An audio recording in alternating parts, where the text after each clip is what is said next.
Okay, I'm Kayla Tarnowski. Sorry. Hi everyone, my name is Taylor Dickinson, but you might know me better as Femini or Fem. Hi, I'm Seema, and I'm a maladaptive daydreamer. Oh, also, I'm a maladaptive daydreamer, that's why I'm here. I daydream every day, and it could last from like 5 minutes to 5 hours. If you're talking like hours in the day, I'd spend a good 20 hours in it. My daydreaming is rocking back and forth in my bed for hours at a time. I started around 11 years old, and I'm 24 now. I always felt like there was something different about me, like I never fit in. I've never really told my family about it No one knows. because I'm worried about their reaction. I basically have like a whole different like fantasy world in my head. You can escape reality. It might sound sad, but I don't think like I'll ever be happy or like content with my life, On some level, I am ashamed of it. just because I compare it to my own like fantasy world. Probably because it's not a normal thing. The more you daydream, the like worse you feel about living in the real world. I can stop it, but I don't necessarily want to because I don't know a life without it. You're listening to Crowd Science from the BBC World Service. I'm Alex Lathbridge, and this week we're wandering into the world of daydream.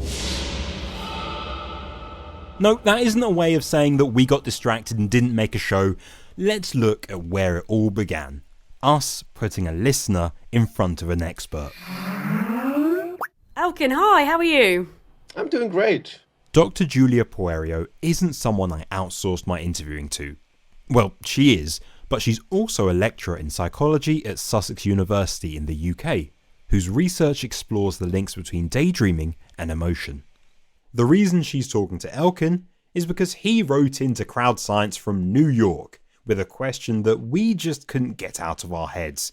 As a result, we put their two heads together. It's all thanks to a situation that most of us have been in. So what's on your mind? I was not in a good mood a couple of months ago. I was dating someone, very briefly, and then I was stuck thinking about that person for a long time. But this is not happening to me just now. I'm thinking constantly about things that are not related to the thing that I'm doing right now. Why is that happening? And how could I just get rid of it? That's such a good question. What proportion of time would you say that you're spending doing that? So I'm not daydreaming as much as I did. Daydreaming for me now happens probably, I don't know, it feels like 30% of the time, when in the past it felt like 90% of the time. Okay, so would you say that typically when you're daydreaming, you're thinking about past interactions, or you're thinking about a problem and trying to solve it? You know, what's the kind of typical content? I remember in another quasi-relationship, I was thinking about someone a lot. And I kept on remembering things, and I was just stuck in the past and just thinking, oh, what could have happened if I did this or that or whatever. And what I learned from that time is that it is not helpful to just get stuck in the past. Not at all. I don't think about it. But I cannot do the same thing for the future. Yeah. I will ruminate about the future a lot. Simply put, Elkin wants to know why he daydreams so much, and how to reduce it. So where do you even begin with this? Alright, if we're going to figure out how our brains make up imaginary scenes one moment before harassing us on the bus with what you need to get from the shops the next, a good starting point, I think, would be to get ourselves a definition. What actually is daydreaming? Okay, so you think that's a basic question, but it's actually quite complicated, and it's not something that necessarily people agree on, and what people think daydreaming is from like kind of dictionary definitions is not necessarily what we would call daydreaming in the scientific world. So we would define daydreaming as meeting kind of two criteria. The first is task unrelated thought. So your thinking has to be unrelated to whatever task it is that you're doing in the current moment. And it also has to be stimulus independent thought. So stimulus independent thought means that your thought isn't to do with whatever is going on in the external environment. So often people call daydreaming or mind wandering task unrelated and stimulus independent thought, which is a bit of a mouthful. Alright, let me rack my brain for something simpler. Intrusive thoughts. Daydreaming. Mind wandering. Spontaneous arising of a thought. Oh, thanks, brain. Yes, those. There are plenty of names for it, but all of them describe roughly the same thing. Thoughts that have nothing to do with the task or place at hand. Yeah, so what Elkin was describing often was thoughts that were kind of intruding and preventing him from kind of doing whatever task he was doing, and also about something like his ex-partner, is not about whatever is going on in the immediate environment for him. So that would count as daydreaming or mind wandering according to most definitions, and I think he classifies it as that as well. So, is daydreaming normal? Yeah, I mean, it's totally normal to engage in thought that isn't related to the here and now. You know, it's actually probably very adaptive. So imagine what would happen if you couldn't ever escape mentally from what's going on right in front of you. You wouldn't be able to kind of think about what you're going to do next week, next year. You wouldn't be able to reflect on past experiences. You'd be very much focused on the present. And that's not actually very helpful as a species. So Elkin says he spends about 30% of his time daydreaming. Yeah, so I would say that is actually very typical. So if you look at daydreaming or mind-wandering rates in the laboratory, it's usually about 30% of the time. And if you go into daily life and you kind of sample people's experiences as they're going about their lives, they will be mind-wandering between 30 and 50% of the time across a range of activities. Hypothetically speaking, how would you test that? So hypothetically speaking, what we would do is get people to sign up to an app, and they would get prompted at random times during their waking hours, and we'd go, what are you thinking about? What are you thinking about? What are you thinking about? What are you thinking about? So of course, I did it. I had to answer some questions on my phone at random points during the day whenever it lit up with a notification from Julia. Now, I've got to say, I've faced a lot in the name of crowd science. I've had machines try to read my mind, I've almost been run over by a horse, I've even been exposed to prehistoric viruses. Let me tell you, none of that compares to how painful Julia's experiment was, and I can prove it because I kept an audio diary. Yeah, I'm waiting to get the train. Missed my train. I've just woken up. You want me to chase the cat? Where you going, mate? Come back here. Trying to make lunch. I'm brushing my teeth. I'm trying to brush my teeth. You don't want to know what I was doing. After 7 days of torment, Julia had collected all of the data she needed. But what insights did it actually give her into my thoughts? We only caught you mind wandering 19% of the time. And there are some interesting things to note about what you said. Oh, this is really good because I don't remember answering a lot of these. Right. So we asked you about the time orientation of your thinking. This is because what we often see is what we call a prospective bias in mind wandering, in which people tend to think more about the future than about the past. And the idea with that is that by thinking about the future, that's more adaptive because the future is still to come and you can help prepare for it, etc. It's mostly, when's this experiment going to stop? Yes.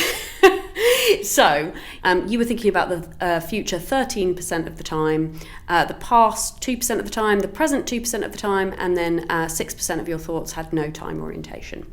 So you're showing this kind of classic prospective bias in thinking. So that's normal? That's typical, yes.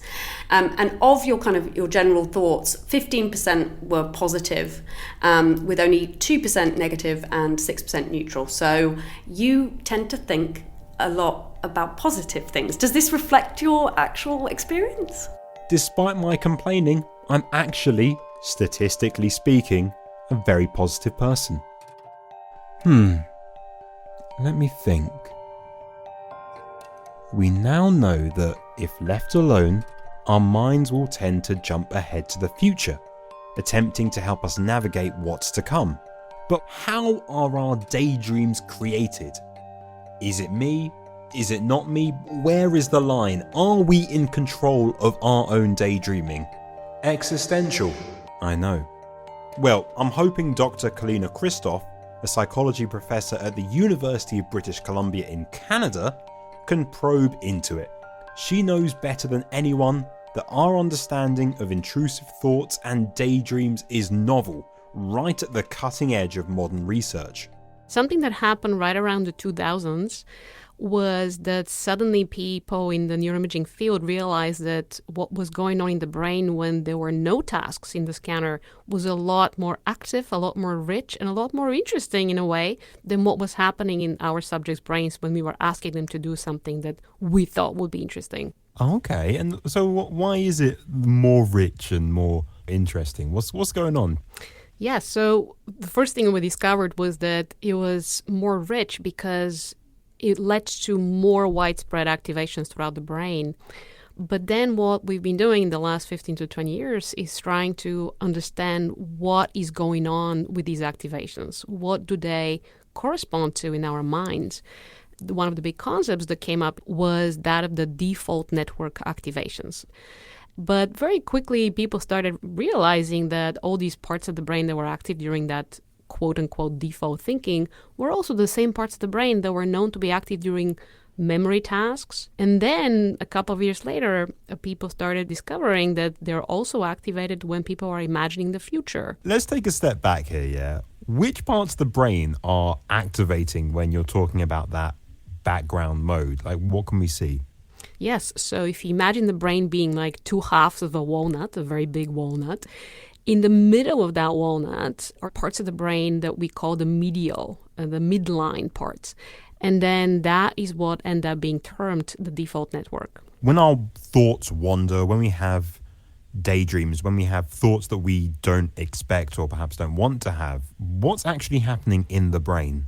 One of the things we've found relatively recently is that there seems to be a sequence with which these regions are activated. So they're not just coming online all at the same time, but when a spontaneous thought arises, it seems to begin from one of the core structures of the medial temporal lobe, the hippocampus, and then spread through the cortical activations kind of upwards through these midline structures until we experience them as a thought. So we found that from a study in the fMRI scanner where we brought highly experienced meditators, so people who had had meditation experience for something like 2 or 3 decades, and we asked them to just press a button for us whenever they detected the spontaneous arising of a thought. So we knew the moment when they had the conscious experience of having a thought come to them. And what we see then in that study is that the hippocampus becomes active something like 3 seconds before they even become consciously aware. You say 3 seconds, and 3 seconds doesn't sound like very long, but if I pause right now, that was 3 seconds. That's a really long time. Did that surprise you? That hugely surprised me because what feels like 3 seconds for us in our conscious experience is one thing, but what is actually 3 seconds in terms of neurotransmission terms is almost an eternity. Hippocampus could potentially transmit something to the cortex in 300 milliseconds. So what that tells me is that even though in our subjective experience, the thought arising can feel very immediate and like a final product, there's actually a lot of development that thought underwent in those 3 seconds before we experienced it that probably made a difference as to whether the thought felt like something that I have control over or something that controls me. What do you think that we can learn from these sorts of experiments? Oftentimes people are, for one reason or another, unhappy with what's going on in their minds. So they could be thinking too many negative thoughts, or they could be thinking positive thoughts that are just something that they can't disengage from.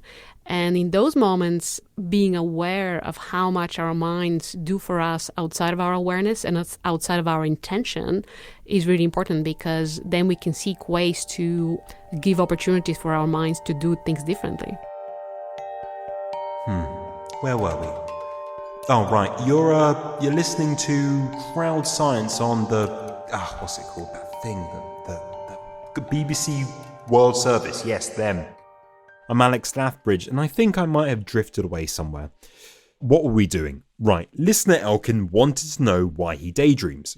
And we've heard how a spontaneous thought arises in the hypothalamus, a mental millennia before it pops into the forefront of your mind. So, for example, those positive thoughts that I had during Julia's experiment, even after missing my train, were forming in my brain before I knew they were forming in my brain. So we've got part of the answer there for Elkin. We daydream because our brain tells us to. But there's something very interesting in what Kalina said about how long these thoughts are given to form. They take 3 seconds. Now that's an eternity in brain time, being manipulated and moulded into something that we can then feel as an emotion. It's in those 3 seconds that the science gets really interesting, because some of us find that final thought intrusive, but others find it overwhelmingly gratifying, actually making them want to daydream even more.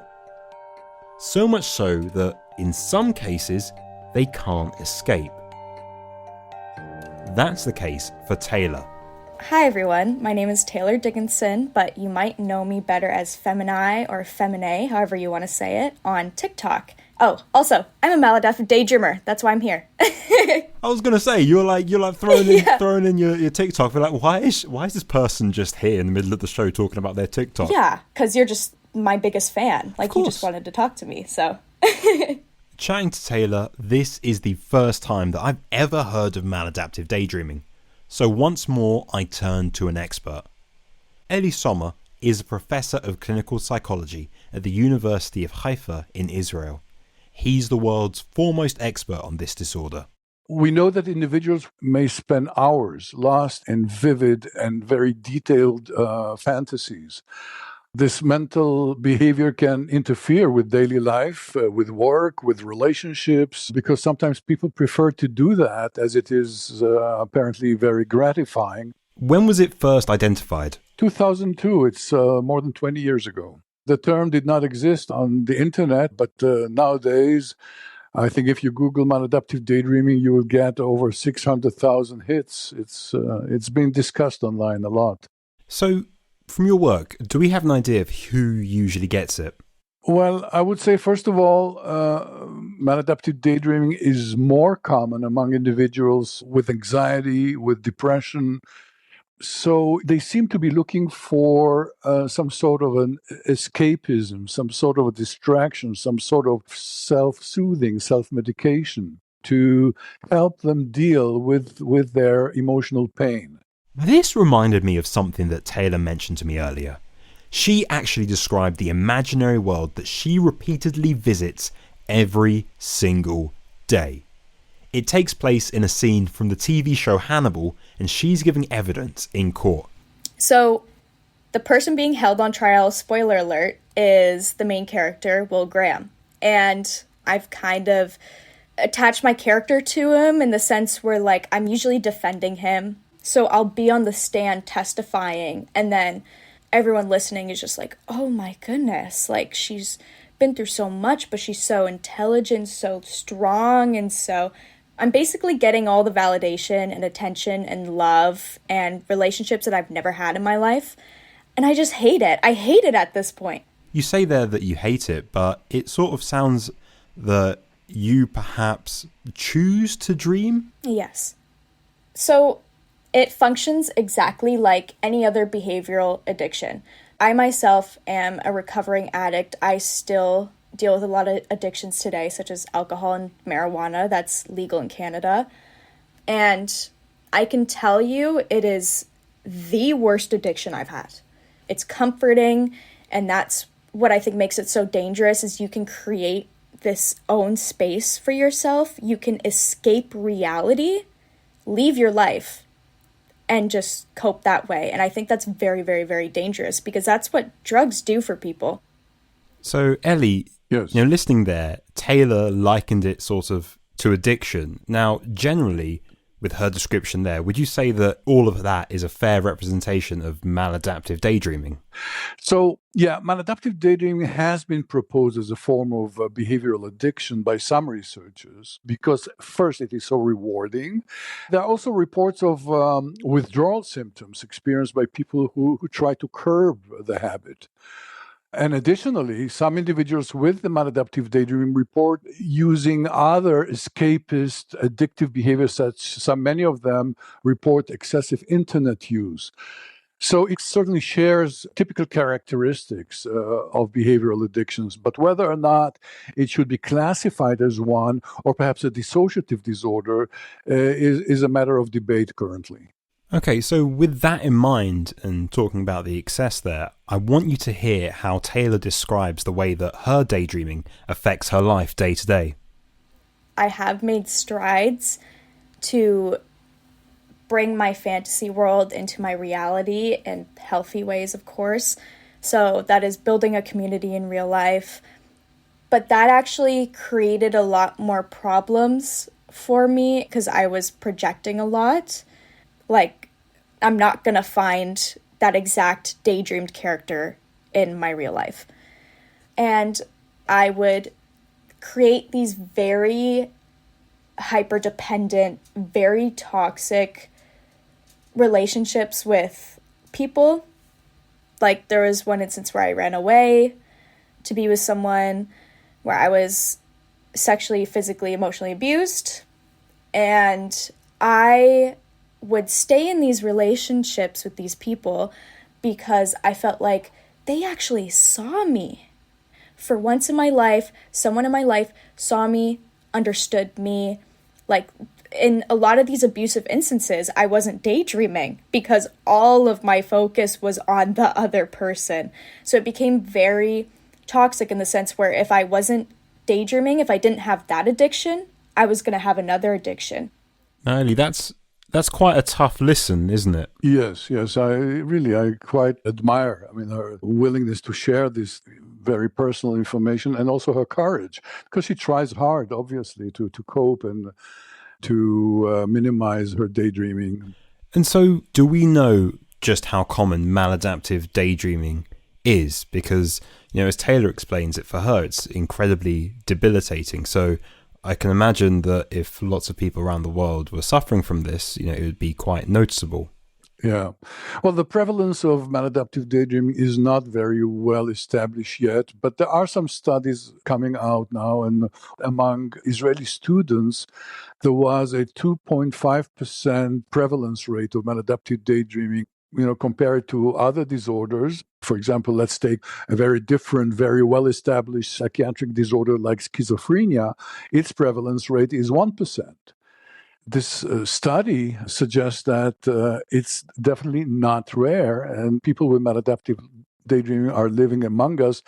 What I know from my experience is that they all feel ashamed of this condition. Many of them feel that there are only people in the world who have this condition, because when they talk about it, when they come to their doctors and report about it, they're often being dismissed or misdiagnosed because the condition is not classified yet in any of the psychiatric manuals. When we started looking into Elkin's question, why do we daydream, I never expected to find something so relatable to also be so mysterious and powerful. I expected an easy answer, But we can't put daydreaming to bed just yet. There's something else that Elkin wanted to know. Do researchers have any idea how to help people who might not have a serious condition, but find themselves daydreaming a lot and want to be more positive and productive? To find out, I'm back in the psychology department at Sussex University. This time to meet with Dr. Sophie Forster. Her research explores what makes certain people more prone to distraction than others. And for the second time, I've become a guinea pig. I have something prepared for you, Alex. Is it a puppy? It's not. But it is something actually in my bag that you might be interested in. So can I ask you, do you like chocolate? Yes. Okay, so we need this chocolate because I've got a room set up down there for you to try out an attention experiment that's a recreation of something that my lab did. There are lots of rooms here. Is it just down here on the left-hand side? It's just Okay, on the right. Okay, I believe. Let's hope I've got it ready to go. I thought Julia forcing me to answer a short questionnaire multiple times a week was bad, but Sophie had something even worse. Don't let my casual humming here fool you. I had to sit in front of a computer in a small room. A ring of letters would pop up on screen, and I had to pay very close attention on whether it contained the letter H or the letter K, and then I had a split second to press the corresponding letter on the keyboard. If I got it wrong, there'd be a very annoying buzzing noise, like this. No, wrong one. Oh, I forgot to mention, I had to do this while a chocolate bar was inches away from my fingers on the desk. So rather than testing the speed of my reactions, Sophie was actually trying to figure out if I could remain on task and not get sidetracked by the wonderful aroma that filled the tiny room. Fortunately, I'm built different. He's just not losing. After 30 minutes, I was released, and because I'm just so good at this test, remaining on task and getting nearly 100%, I got given that chocolate bar. Sorry that you had to endure that task. I know it's not the most exciting way to spend your afternoon. The background to this research is that I'm really interested in knowing what we can do to help people avoid distraction. And usually when people try to think about improving people's attention, it's always focused on like the person. But I'm more interested in how we can actually change tasks so that they are more effective and they are more engaging. And that's why I was attracted to this theory of attention, the load theory. There's only a certain amount of information that you can take in. So we have this fixed capacity of how much sensory information we're going to take in a given moment, but we always have to take in that amount. So we can't take in less, we can't take in more. So that means if you're doing a task where there's lots of information to process, that will use up all of your capacity and you won't take in anything else, so you won't be distracted. But if you're doing a task where there's less information, because you've got spare capacity, you won't be able to stop other information getting through, and then that can distract you. So then, when it comes to our listener Elkin, one part of his question was, how can he daydream less?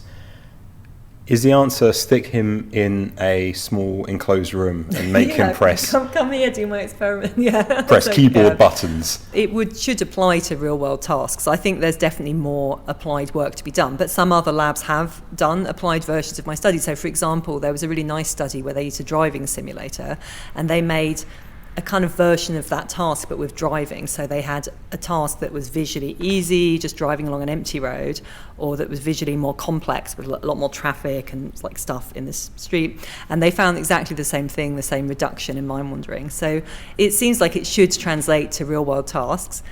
If I could do some untested speculation.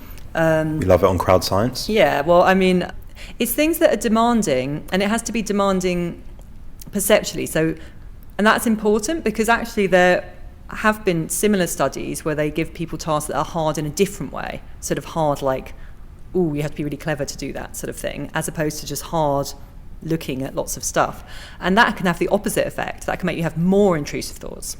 So I would think maybe things like embroidery or maybe playing like a computer game where there's lots of stuff on screen to move around, or these kinds of things. It's nice to hear it from an expert because it seems pretty obvious when you say it's like, I'm thinking about this person too much. You've got to switch things up, try something new. I think people always sort of overestimate how responsible we are for our own attention, because the whole thing about attention is that it's only partly under our control, and we'd want it to be that way. If it was fully under our control, we would be getting like run over by cars all the time and we wouldn't be able to react to anything unexpected, you know? It's just kind of how attention works, that some things have to grab us without us wanting it to. So to answer listener Elkin's question, daydreams are completely normal and do have a purpose. They're a tool that we use to learn from the past and to help us navigate the future. But there's also a darker side to it. Some of us daydream more than others, like Taylor, living with maladaptive daydreaming. She often finds herself stuck in a world of fantasy against her will. If, like Elkin, you want to daydream less, just being aware of your thoughts might be enough to snap you out of it, but finding something that's visually demanding can help force you to remain present. Our daydreams are complicated and mysterious. So, I want to leave you with this, a little thought experiment. The next time that an idea or thought threatens to take control of your mind, it took 3 seconds to form. What's it doing in that time? Is that thought you?